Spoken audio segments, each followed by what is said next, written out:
The Free Speech Coalition. Free Speech Coalition. The Free Speech Coalition. Free Speech Coalition. The Free Speech Coalition. The Free Speech Coalition. Podcast. Kia ora everyone, you're listening to the Free Speech Coalition podcast. I'm Rahera. In this episode, I'm interviewing Annie O'Brien of Speak Up for Women. Just letting you guys know, this interview was conducted over the phone, so the audio quality may not be perfect, but I hope you'll still enjoy the content.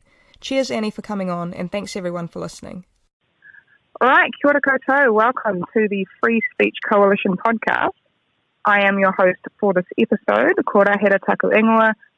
Some people call me Rachel, some people call me Rahera. I do not mind which one.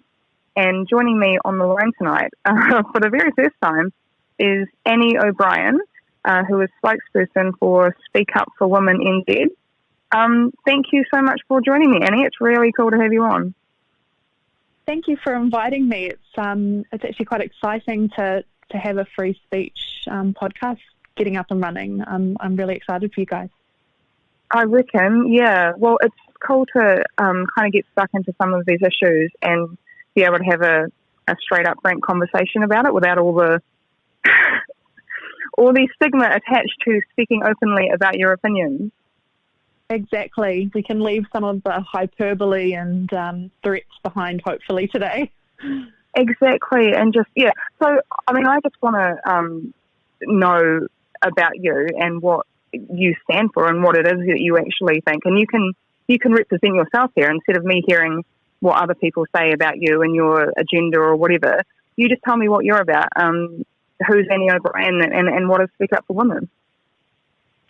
Well, I'm sure that there's been plenty of different kind of characterizations of who I am. I certainly hear some of them myself and I'm amused or horrified by them. But I'm really just a lifelong feminist. I don't actually remember ever not being one. I didn't have, I guess, formal training because I'm not sure if there's such a thing apart from, being born female. But basically I always kind of had that instinct and kind of enjoyed reading and engaging in that political space. And it was about 6 years ago that I very naively tweeted something that got me in a lot of trouble.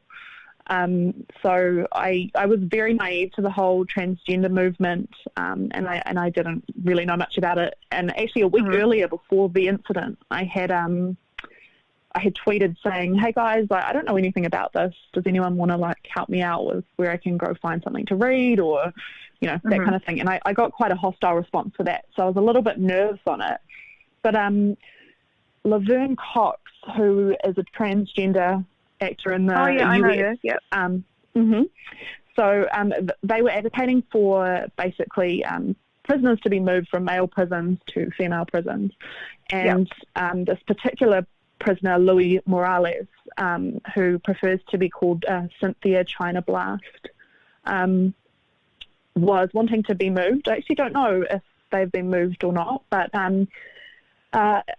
Louis Morales was in jail for raping and murdering a 12-year-old girl, and so I tweeted, I was really disappointed that Laverne Cox would want to help someone out of that kind of character. And I thought it was quite a reasonable thing. I didn't realise I was kicking off World War III, but it kind of kicked everything off. I got really piled on instantly. And it just kicked everything off for me because no one would tell me why it was wrong. It was just wrong. And when I said that this is a horrible person who's done horrible things, I was told that by misgendering Morales and by saying that they shouldn't be moved into a female prison, I was actively harming other trans women. Wow. And this started as far back as 6 years ago? About that, I would say. So I think I just finished university. I was I was quite naive, I think, about this kind of thing. And I was shocked by it. But what it did was because no one would explain to me what was so bad about what I'd said, and because it was such a hostile reaction, I got like death threats and really revolting rape threats and stuff, which is all very, I guess, ironic. Just from that one exchange about that particular issue. Yeah, and because I refused in the first instance to capitulate and just apologise and straight away, back down straight away. Yep. Yeah. My bad. Oops, I shouldn't have said. Please put them in there with the. Yeah. Exactly. Like I was supposed to just the community totally told me no. What steps along the way have there been from that first incident to you becoming spokesperson for, what would you call Speak Up for Women, a women's advocacy group, women's rights group, just a feminist group? We call ourselves a women's group, and that's kind of broad at the moment, but we're hoping to kind of expand on the work we did with the BDMRR bill into some other feminist spaces. So we kind of just call ourselves a women's group at this point. So for people who don't know what the Birth, Death, Marriages and Relationships Registration Act, because I don't think everybody knows what it is it's paused at the moment. Can you tell our listeners, if they don't know, about what happened there? Yeah, sure. Look, apart from this thing that we're involved with, most people wouldn't really need to know what it was about because it was a kind of benign updating bill. And they basically tried to sneak through an amendment after public submissions had already happened. They tried to. So there'd already been public consultation about the basic stuff, and then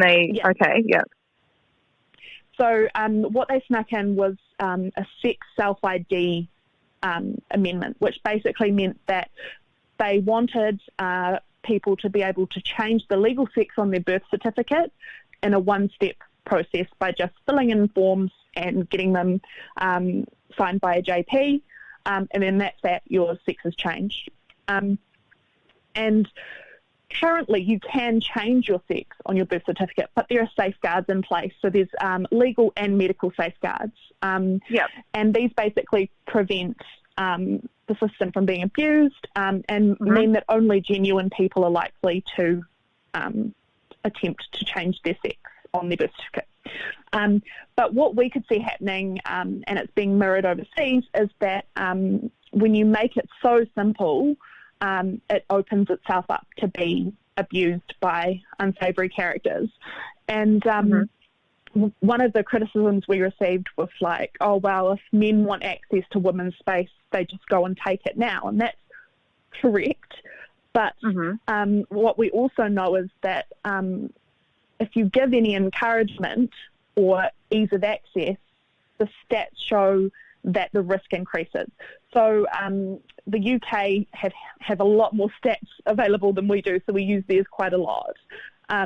But over there, they've done research, and the overwhelming majority of sexual assaults that occur in public bathrooms and changing rooms happen in unisex spaces.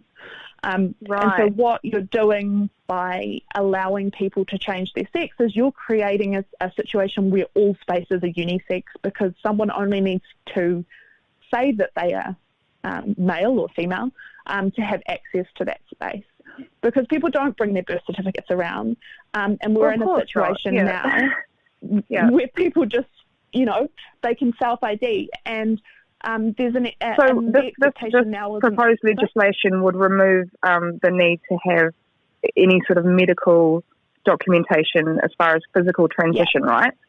So I mean, I could, if I wanted to, change my birth certificate to male just because I felt like a male that day. Yep. Yeah. Right.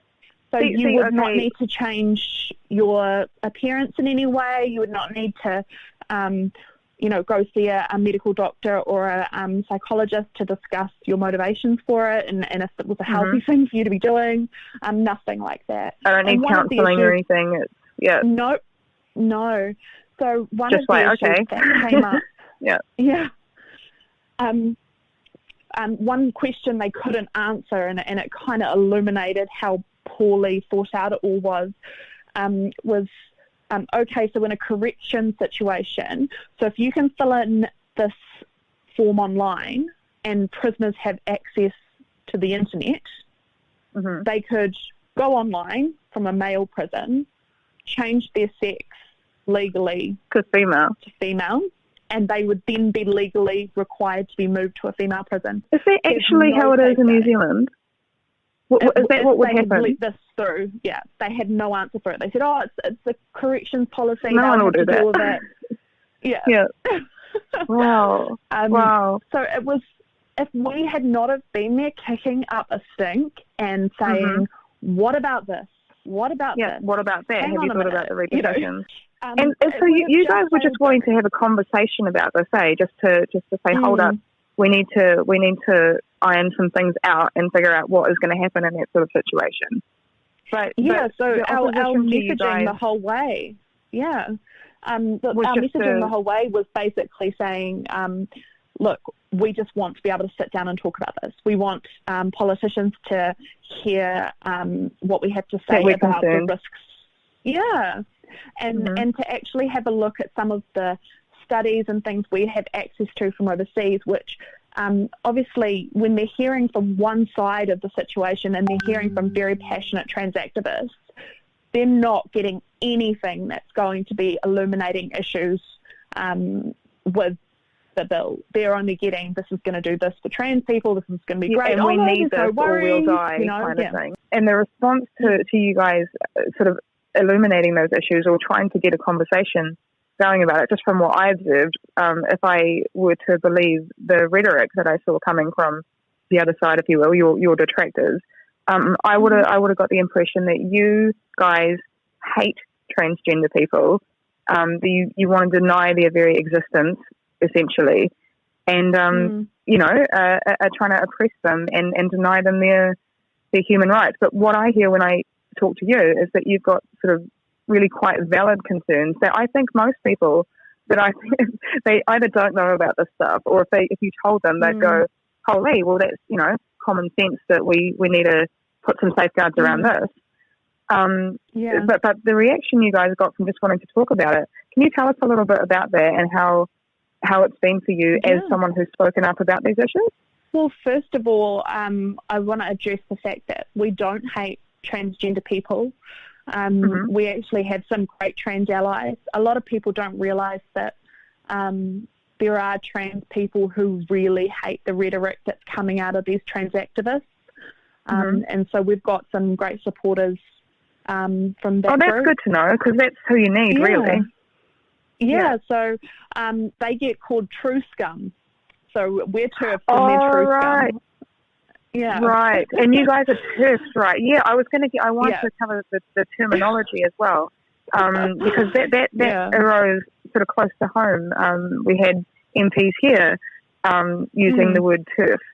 And I used to use it. I used to think that it was just an acronym. So TERF, for anyone who's listening doesn't know, stands for Trans Exclusionary Radical Feminist. And I always thought that's what you guys wanted to be called, or that's what, you were radical feminist and you're trans exclusionary. So I'm like, okay, that's the word. But I've been told recently that it's actually become something different. Yeah, it's one of those weird evolutions in language where it did start off as an acronym, but now it just gets used. It gets used probably in a similar context to quote one of the Scottish MPs in British Parliament just a few weeks ago. It's similar to bitch or cunt. It's very Sorry, I hope that language is probably quite extreme. I don't know what you were kind of saying on the podcast. Yeah, because basically Scottish MP Joanna Cherry, she was giving a Twitter exec the third degree in British Parliament recently, and was saying, look, you ban women for, misgendering people, but this word TERF comes up over and over again, and it's usually associated with violent language and quite misogynistic language. And she managed to get Twitter to agree that, yes, it was misogynistic slur, and that it was used in abusive context. So that was quite a good kind of moment for us as globally, I guess, for it to be recognised in the Parliament and also by somewhere like Twitter, that it is abusive, and that it's used to shut down conversation, and it's used to demean. I mean, Yeah. Well, it's a little bit similar to how everybody's a Nazi or a fascist or a this or a that. Like any expression, any opinion that you express that deviates from, certain narratives that are out there, it's like, well, you must be a racist or a this or a that. Like if you are raising questions about this, you must be transphobic and bigoted, and you hate them, and it's sort of there's no like, okay, maybe we can talk about this. And that's why, I'm really interested in all this stuff from a free speech perspective, because in a way it is sort of, can we talk about the Phantom Bill stickers thing and the posters? Just had promotional material, that said, this is our group, or it had I saw a poster that got taken down. It was just a girl smiling, and it said "Speak Up for Women" on it. Yeah, right. And that, there was virtually no text on it. Yeah. It was really. The thing was, we'd preempted the fact that trans activists would try and get us in trouble somehow. So when we designed the posters, we were like, right, like just a young woman smiling, very basic text that shows that our focus is women's rights, and that's the focus kind of thing. And so we kept it really plain, because we thought, like, surely they can't find anything wrong with this. Yeah. But given that we had been tarred as turf, that kind of didn't go to plan. So to give a bit of context, prior to us having anything to do with Phantom, another New Zealand feminist had some posters she created for the anniversary of New Zealand women's suffrage. So she got them put up by Phantom. So she got her posters taken down because they were deemed to be exclusionary. Yeah. And now you guys have just put up this nice girl smiling that says, here's the name of our thing and here's our website. And they've been taken down because... So initially, we got the guy to check them, so that I believe he's the owner or the senior manager. We were like, right, these are our posters. We want to put up, kind of like really making sure that he thought they were okay. No problem whatsoever. Yep. He put them up, and within half a day was getting phone calls from trans activists. I think it was the Wellington lot, because it's quite an intense population of trans activists in central Wellington, and there was a few posters around there. So he got lots of phone calls saying that we were causing literal harm, and trans people were at risk of hurting themselves or other people hurting them. I'm not really sure. And so we got a phone call or an email from the guy, and I called him, and I was like, hey, you want to take down our posters? Why? And he said, because I've been told that they're transphobic. And I kind of tried to get him to tell me, what about it? And I said, look, you can obviously see the poster. You've probably got a copy there with you. Tell me what part of the poster is transphobic. And he couldn't. And he was, it's a dog whistle, and he was just kind of parroting the stuff that he'd obviously been told on the phone. And then he said, and I know that this Renee Gerlich is behind it. And I said, look, she's actually not part of Speak Up for Women. She's got nothing to do with the group.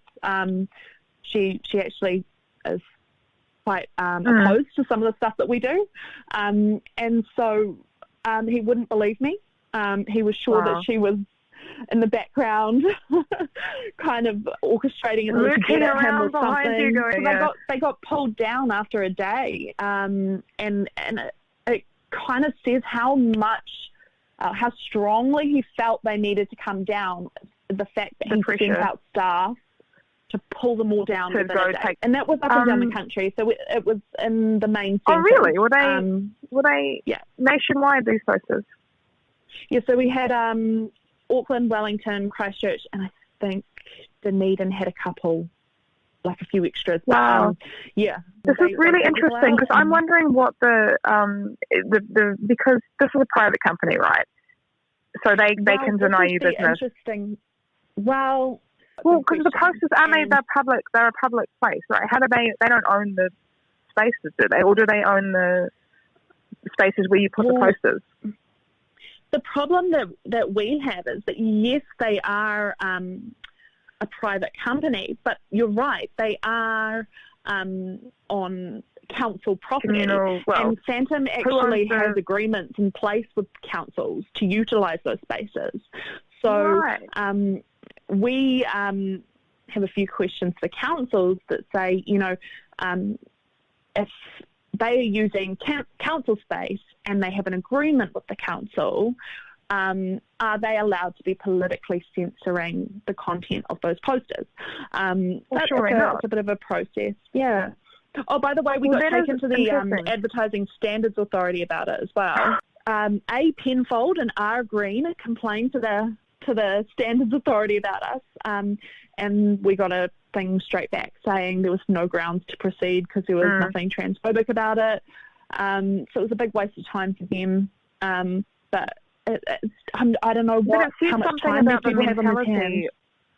Yeah, well, it says something about the I'm going to shut you down at all costs because I don't like what I think you have to say, because obviously the way they represent you is clearly not how you think of yourself, because you don't hate trans people and you don't want to deny their existence or anything. You're raising concerns, but I'd like to ask you what do you and your organisation see as going forward solutions that can kind of work for everybody, because trans people obviously aren't going away, and they need to use public bathrooms, and they need, if they go to jail, they have to be in a prison, and there's all sorts of things that they need.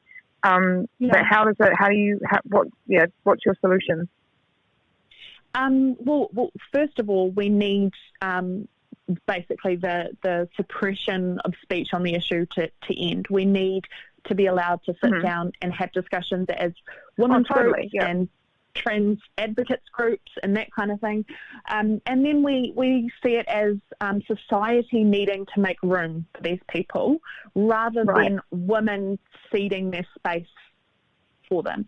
So we can make room. Already you have, most buildings have male, female toilets and also space for a disabled toilet. The disabled toilet wasn't always there. It was legislation change that required public buildings and places of work and that kind of thing to make sure they had those facilities available for people who needed them. We could do something similar in regards to there being a requirement that there's always a gender-neutral space as well as sex-segregated spaces. So that is kind of how we see it, in terms of instead of encroaching on existing space, making space for them. See, you're going to be called, and I've seen people like yourself compared to people who opposed the civil rights movement in the 60s and wanted African Americans to use separate bathrooms from white people, and that kind of thing, that it's dehumanizing.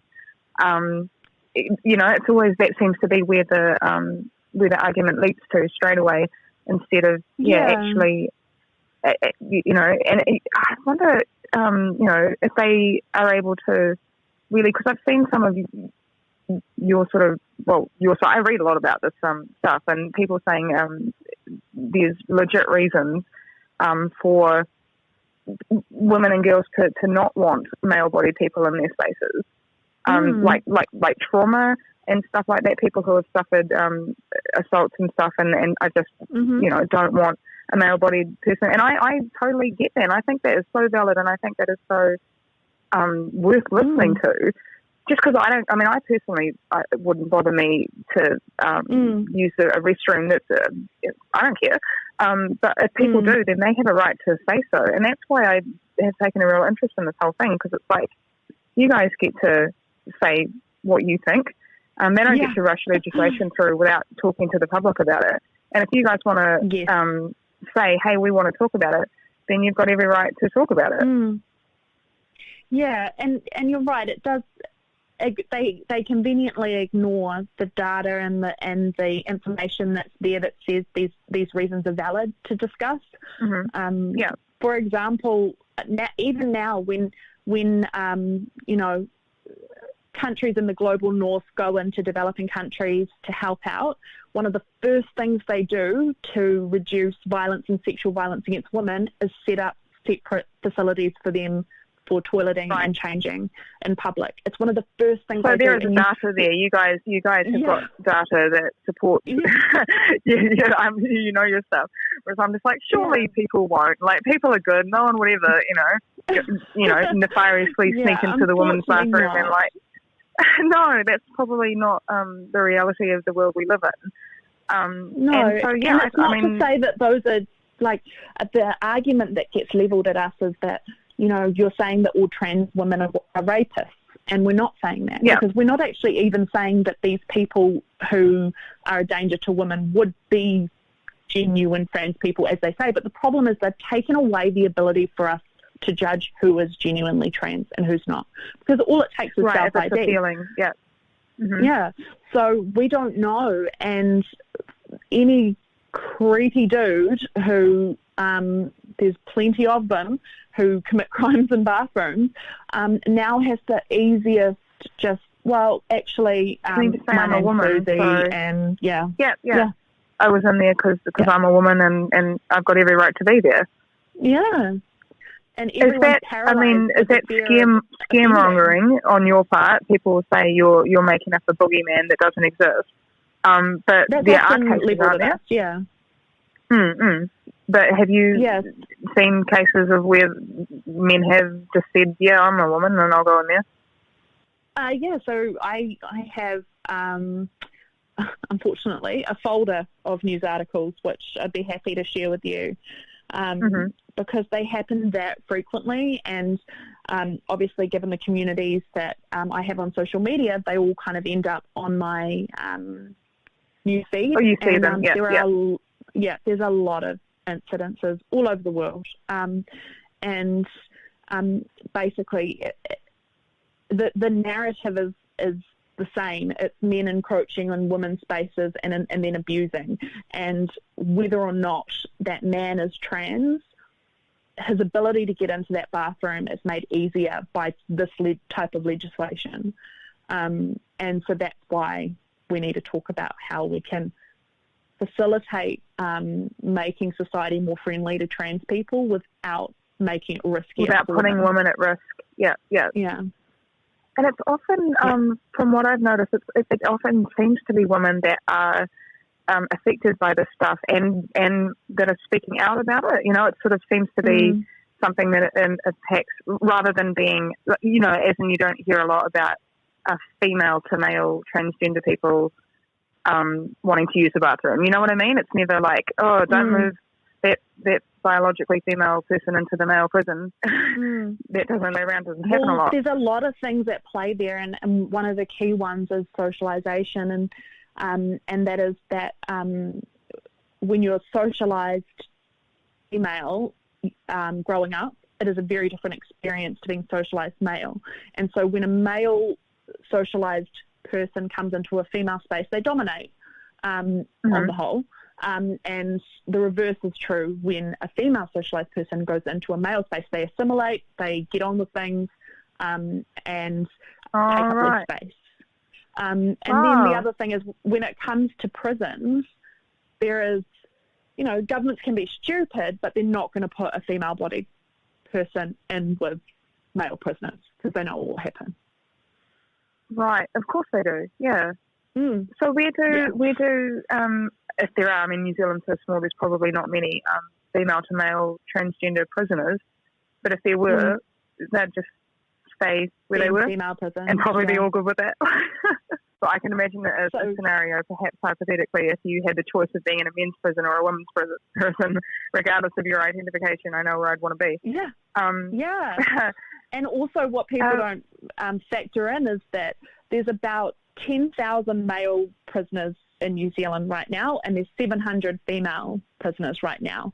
So if you're looking at, I guess, where there's probably a more comfortable ride presumably you're going to think, I don't know if it's for sure, but, you know, like you're going to kind of be like, there's only 700 of them. There's probably more space. There's probably better facilities. They're not as old. And, you know, you kind of think, it might be a bit cushier over there.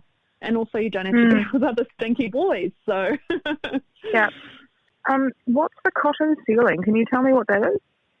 I think I sort of know what it is, but for the sake of our listeners, this is something that gives me the rage, you know. I'm a lesbian myself, so so this is very close to home to me. The cotton ceiling refers to the piece of cotton in the middle of a woman's underwear that basically rests against her vagina, and it is a metaphor for the ceiling that trans women cannot break through because we are cruel and horrible and will not have sex with them. So basically, it's very I always coercive pictured it metaphorically. I never had the other. Thinking about the literal cotton ceiling. No, I always pictured it sort of like the glass ceiling. You know, let's achieve. You know, I knew the metaphor. And that's sort of really quite interesting because, again, I don't hear of it the other way around, that there are many gay men saying, hold up, I like a certain body type and I don't want a female body person in my bedroom. But if you guys say, I don't want a male body person in my bedroom, so you're transphobic or bigoted, or what is the thing? Transphobic and bigoted. And the thing is, when this started, it was like on the internet, you know, you'd get it and it was kind of like you didn't pay too much attention to it because it was a horrible concept, but it wasn't enacted. But now if you ask any LGBT organisation, you know, do you support lesbian rights to assert their same-sex attraction, they will be very awkward about it, and they'll talk about same-gender attraction. And, we've been totally shafted. But isn't that homophobia? Isn't that good old-fashioned homophobia? It is. And so that's why you see really amazing, brave women stepping outside of the community and going, this isn't good enough. And there's a movement called Get the L Out, which is get the L out of LGBT, and they're really amazing. They've been doing some protests at Pride events in the UK just recently. Some great imagery of police dragging them away from a Pride parade when they're lesbian. Seriously? Like the suffragettes. How romantic, like fighting for your right to not. Yeah. It's kind of amazing that we kind of like had there was these two images. One was from a London Pride, I think, last year, and one was from, I think it was Swansea Pride a few weeks ago. So it was like the Swansea Pride one was a lesbian being dragged away for holding a sign that said lesbians don't have penises or something like that. And it was like, this horrible lesbian ruining Pride.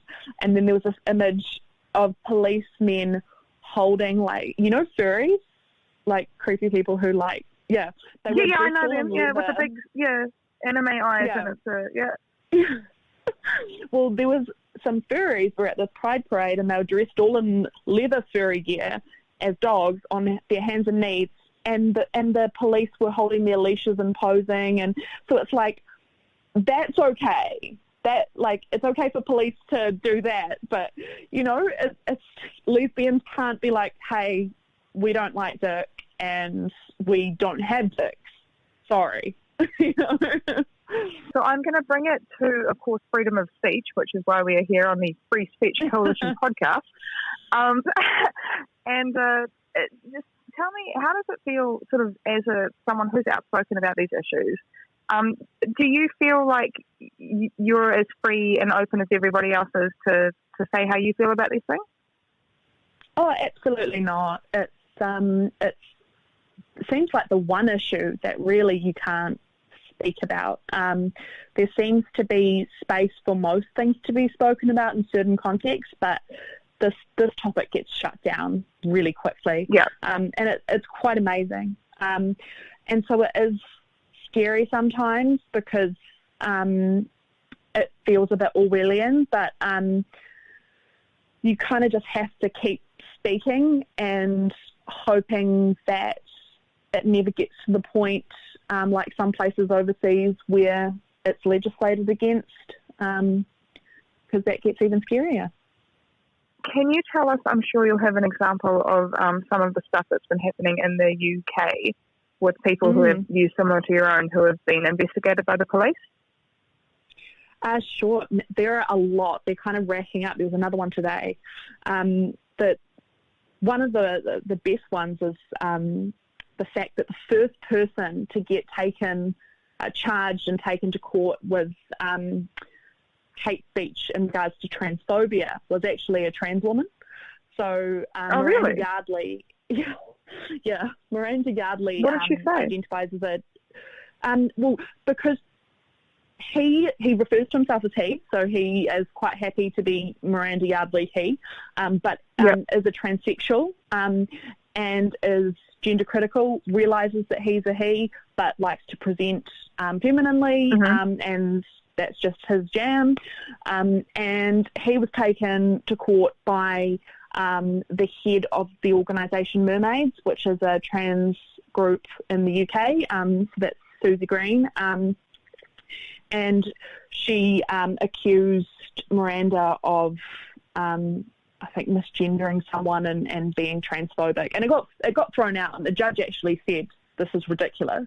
And also it was great because in that case as well, they acknowledged that the term TERF was derogatory. But yeah, I find it quite hilarious that the first person to be actually taken to court for it was actually a trans woman. So that case was thrown out, but there have been other people, women who have been physically arrested and put in prison cells? Yeah. So there was a young mother who got taken in, and she was left in the cell for like 8 hours before they even interviewed her, and it was because of tweets. She'd misgendered someone. On Twitter. There was there's Posey Parker, who infamously put the billboard with the woman dictionary definition of woman up, and she has had several visits from the police, and she's actually still waiting to find out if they're going to charge her with anything on one of the counts. It's quite unfair. She gets left hanging, and her life is kind of like, am I actually going to be facing any charges on this or not? There was Harry is a guy, and he retweeted a cheeky limerick about trans women, and he got visited by the police and told that he wasn't allowed to do it. And he actually used to be a police officer, and he was basically like, well, which law have I broken? And they couldn't tell him. He's received phone calls based on tweets. There was a whole lot of us who retweeted the limerick ourselves all over the world, kind of in solidarity when he was being investigated. And I got a whole heap of grief from trans activists here, and they screenshot me retweeting it and have sent it to, like, I don't know who, to be honest, but trying to discredit me. So as someone who's outspoken about this stuff, how do you feel about the prospect of like hate speech legislation or new rules regarding what you can and can't say? I'm very opposed to them. I'm particularly opposed. As a blanket rule, I'm a free speech supporter, but I'm particularly, I guess, concerned about it, given that it's being fronted by Golriz from the Green Party. She's publicly on social media had a go at myself and at another woman associated with us, and she's actually had a go at me about the cotton ceiling. She called me a transphobe on Twitter for having boundaries. Really? Yeah. Like, actually? Yeah. Wow. So I'm not feeling great about her kind of fronting the whole thing. I feel like if they are to bring it in, they will definitely target transphobia as one of the key things there, because especially in the Green Party, there's a real push for that kind of part of the community. Yeah, there is, which is weird as a former Green Party supporter, as I think are you yourself used to... It's weird, eh? I always have been. I don't know what to do with myself now. I've always voted Green, and I'm so homeless. And I'm kind of... because I let my membership lapse and I've tentatively joined Labour, but I'm not confident about things right now. I'm kind of like... Well, it was Lewis a Wall, wasn't it, from Labour, who called you guys all first and said you weren't allowed at the Pride Parade? Yep, that was... So I don't think you're going to get much help from Labour, unfortunately. No. Neither am I. I'm going to let my Labour Party membership lapse, I think. Yeah. It's like you can't turn to the right, you can't turn to the left. So we're kind of in the homeless space clowns in the to middle. the left of you, jokers to the right. Yeah. Yeah. Oh, mental. It's mental out there. Yeah. And I kind of like that there are groups forming to kind of combat some of that. You know, you guys forming this and Speak Up for Women and that kind of thing. We're all these kind of mixture of lefties and righties who feel a bit homeless. And I kind of feel a cool political space could open up with people who are, you know, they're strong about liberal freedoms, but they want to protect speech, but they also believe in, like, science and biological reality. I think there's gaps all over the spectrum for people, who believe in, the basic fundamental right to freedom of speech, and then whatever else. Like, I think if you've got that as a base, like, okay, we've got the right to disagree, then everything else you can work that out. But first you've got to agree that we are allowed to disagree. Exactly. And I think people need to not... it worries me how afraid people are to hear things that might offend them. I think that it is only doing a disservice to children and young people to protect them from things they don't want to hear, because it's not very nice or it's offensive or whatever, because it doesn't teach them how to deal with those things. It doesn't teach them how to be, resilient human beings and how to counter that kind of speech and challenge with your own thoughts. It's just critical thinking. Yeah. It worries me a lot. Yeah, it worries me too, and that is why we are here, and that is why I'm so glad that you came on to have this chat on the Free Speech Coalition podcast, which is, really awesome. Great to just discuss ideas and hear a little bit about your story and your experience with the speech, be it free or not so much, and long may it be free, and hopefully we can keep having conversations like this. Yeah, love to continue conversations. I think there's always kind of examples from our neck of the woods of speech being shut down. So, anytime. Right. Well, thanks so much, Annie O'Brien from Speak Up for Women. Hey, thanks for listening to this interview. I hope it was informative and perhaps a bit entertaining. If you would like to support the Free Speech Coalition and help us make more content like this, you can head to freespeechcoalition.nz and join the cause. Alright, cheers everyone. Thanks for listening. Catch you up next time. Bye.